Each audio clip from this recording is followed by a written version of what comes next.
We will review and evaluate Elementary OS 8.1. We enter its website, where they show its features such as the App Center and privacy. We enter 0 to enable the download button. Select the PC version, wait for it to download, and copy the image to Ventoy. How do you think these distros are ranked based on their high performance? Stay until the end of the video to find out. We boot the ISO for the first time. On the tested PC, it takes more than 6 minutes. Elementary OS is based on Ubuntu LTS and uses Pantheon. It promotes itself as a replacement for Mac OS and Windows with its pay-what-you-want model. Its release cycle is variable. At startup, it asks for the language. We select English. For the language country, we select US. For the keyboard layout, Latin American. Now we choose to erase the disk and install. We select the disk we want, then confirm, and the installation begins.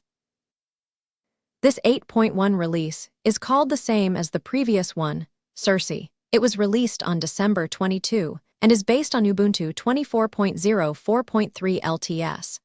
Then the system boots for the first time. It is also noticeable that it is slow. It asks us again for the language, and we select English.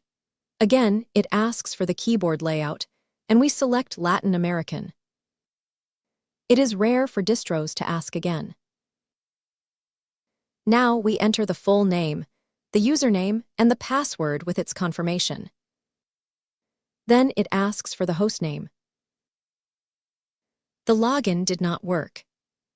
We checked forums, and they indicate this happens on some PCs.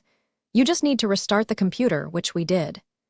Now it does login, and we enter the password. It enters Pantheon and shows a welcome window and initial configuration if desired. We inspect the dock with very stylized icons. We review the applications in the panel, among them the terminal, which we access. We increase the font size and the window size to improve visibility. We update the system to have the mirrors set properly. We check whether the HyFetch, Sysbench, and Firefox packages are present. Since it is Ubuntu-based, it does not have HyFetch. Therefore, we proceed to install them to perform evaluations and per-window consumption tests in Firefox, since it is a heavy browser. We run HyFetch to see system information, then we run NeoFetch for the same purpose, although they do not show installation. Using commands, we check the distro version, the kernel version, available memory, and the installed size on disk. Then we verify the Y2038 bug and check the system boot time with the systemd-analyze command, excluding firmware time.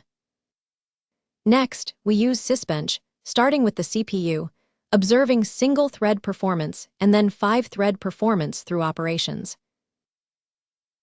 We continue with thread and mutex tests to analyze concurrent load management and resource locking, respectively.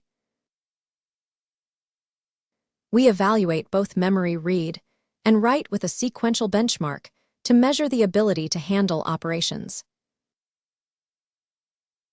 Then we prepare the files to evaluate disk input and output and run the test to determine performance. We run the top command to measure the memory consumed by Firefox with one window to observe the initial resource usage. We open a second tab and load a video, then a third and finally a fourth, observing how consumption increases with each opening. We have finished the review and evaluation of Elementary OS. Now we analyze the results observed during the tests performed.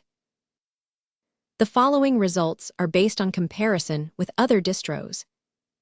In terms of the kernel, it is average. The desktop is up to date. Regarding initial memory consumption, megabytes per package, and boot time, the values are average compared to other distros. For the CPU test, single-thread performance was high. With 5 threads and Mutex, it was average. The threads produced a very low result. The obtained values for memory, read and write, and disk operations are good. However, the per-tab Firefox consumption is high. In conclusion, elementary OS 8.1 has a very outstanding graphical appearance, perfect to compete with Mac OS and Windows. But this comes at the cost of decreased efficiency in concurrency handling, memory consumption, and per-browser window consumption.